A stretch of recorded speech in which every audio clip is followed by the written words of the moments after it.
오늘은 좋은 서비스는 어떤 서비스를 의미하고 그 좋은 서비스를 제공하기 위해서 어떻게 해야 되는지 거기에 대해서 한번 생각해 보도록 하겠습니다. 강의를 진행하기에 앞서 우리가 첫 시간에 진행했던 서비스에 대한 특징 또 서비스가 무엇인지에 대한 정의를 종합적으로 다시 한번 정리를 하고 넘어가도록 하겠습니다. 우리 서비스 경영 실무에서 서비스는 고객과의 관계에서 고객의 문제를 찾고 그 고객의 문제를 해결해 주기 위한 일련의 활동들을 우리는 서비스라고 이렇게 정의를 해야 될 것 같습니다. 이러한 정의 안에는 서비스 산업, 우리가 흔히 알고 있는 핵심적인 상품이 서비스인 서비스 산업뿐만 아니고 우리가 흔히 알고 있는 제조업, 의류를 만드는 의류회사, 자동차를 만드는 자동차 회사, 그리고 신발 만드는 신발 회사, 이런 제조업에서 제조업에서 실시하는 서비스 활동까지를 포함하는 좀 더 넓은 의미의 서비스로 우리는 서비스의 개념을 정의할 필요가 있을 것 같습니다. 이러한 서비스 정의를 하는 데 있어서 핵심적인 키 개념은 고객의 문제를 해결해 준다는 것입니다. 고객의 문제를 해결해 주는 첫 번째 출발점은 고객이 무엇을 좋아하고 가치 있게 생각하느냐는 것입니다. 즉 서비스 경영 실무의 시작점, 서비스 관리의 시작점은 고객이 누구냐에서부터 시작한다고 볼 수 있겠습니다. 그래서 이번 시간에는 좋은 서비스를 어떻게 제공할 것인가의 문제를 해결하기 위해서는 우리의 고객이 누구인지부터 정확하게 이해하는 것이 필요하다고 할 수 있겠습니다. 하나 예로 시작을 해보겠습니다. 강아지죠. 이름이 땡구입니다. 사실 저는 강아지를 좋아하지 않습니다. 저는 촌에서 자랐기 때문에 강아지는 짐승이고 짐승은 사람과 같이 집에서 생활하면 안 되는 그런 개념이 강한 사람입니다. 그리고 저희 가족 중에서 와이프는 강아지 알러지가 있어서 강아지를 만지지도 못하는 사람입니다. 지수 동생 땡구가 종종 아프기도 하고 또는 예방접종을 해야 될 경우가 생깁니다. 그러면 지수가 강아지를 데리고 병원에 가게 되죠. 근데 보통 병원이 멀리 있기 때문에 제가 차에 태워서 병원에 가게 됩니다. 이때 동물병원 원장의 고객은 누가 될까요? 강아지입니까? 강아지를 좋아하는 지수입니까? 지수 아빠입니까? 아니면 이 외에 다른 사람이 고객이 될까요? 집에 있는 와이프도 고객이 될 수 있을까요? 여러분들은 과연 동물병원 원장은 누가 고객이 될까요? 실제로 서비스를 받는 대상은 강아지입니다. 하지만 그 서비스에 대해서 돈을 지불하는 사람은 저희 와이프입니다. 경제권을 쥐고 있거든요. 근데 강아지를 병원까지 데리고 온 사람은 아빠입니다. 결국 동물병원 원장의 고객은 강아지일 수도 있고 지수일 수도 있고 강아지를 데리고 간 아빠일 수도 있고 그 병원비를 내는 엄마일 수도 있습니다. 즉 답은 이 모든 사람들이 고객이 될 수 있다는 것이죠. 하나의 예를 들어 봅시다.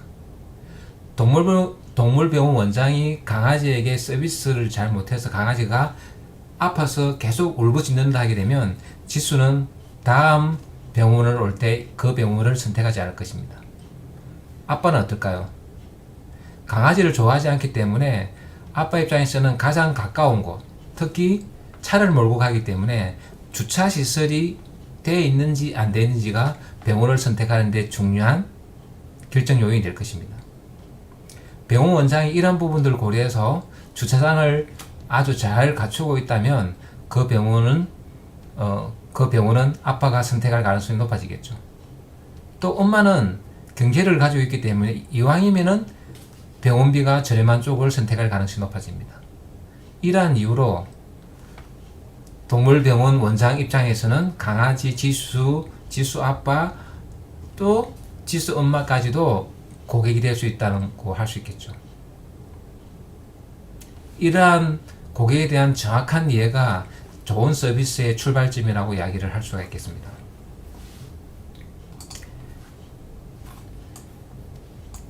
이제 여러분들에게 과제를 하나 제시하겠습니다. 지수가 아파서 아빠와 소아과 병원에 갔습니다. 이 소아과 병원의 고객은 누구일까요? 이제 여러분들 이에 대한 답을 구할 수 있겠죠. 네, 충분히 구할 수 있을 것이라 생각이 듭니다. 앞에서 좋은 서비스를 제공하기 위해서는 고객의 문제를 해결하고 고객의 문제를 해결하기 위한 여러 가지 활동들을 서비스라고 정의를 했습니다. 고객의 문제를 잘 해결해 준다는 것은 고객이 가지고 있는 문제점을 잘 이해한다는 것과 일맥상통합니다. 요즘 홈쇼핑에서 공구들을 많이 판매합니다.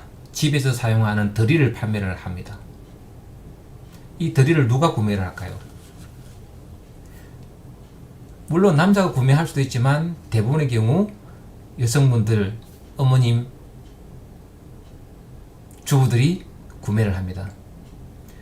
과연 주부들이 저 드릴을 왜 구매를 할까요? 질문을 바꿔서 저 드릴이 고객의 어떤 부분의 문제를 해결해 줄까요? 네, 맞습니다.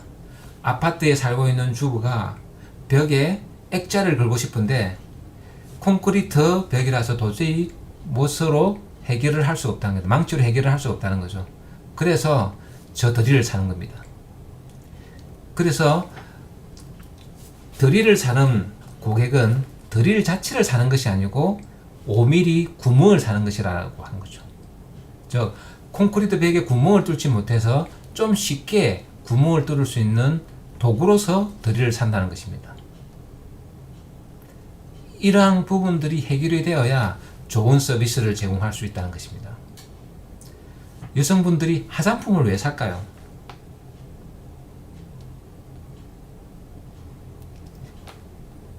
많은 여성분들이 화장품을 사는 이유는 희망을 사는 것이죠.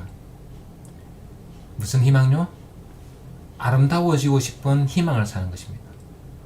화장품 회사에서는 소비자들이 화장품을 산다라고 생각하면 되는 것이 아니고 화장품을 산다라고 생각하는 것이 아니고 고객들에게 아름다움에 대한 희망, 꿈을 판매한다라고 생각해야 될 것입니다. 아름다워지고 싶은 문제를 해결해 주는 것이죠. 이러한 이해, 고객의 문제에 대한 정확한 이해가 서비스 경영, 서비스 마인드의 시작이라고 이야기할 수 있습니다. 이제 여러분들에게 또 한 가지의 과제를 제시하면서 이번 차 강의를 마치고자 합니다. 두 개의 식탁이 있습니다.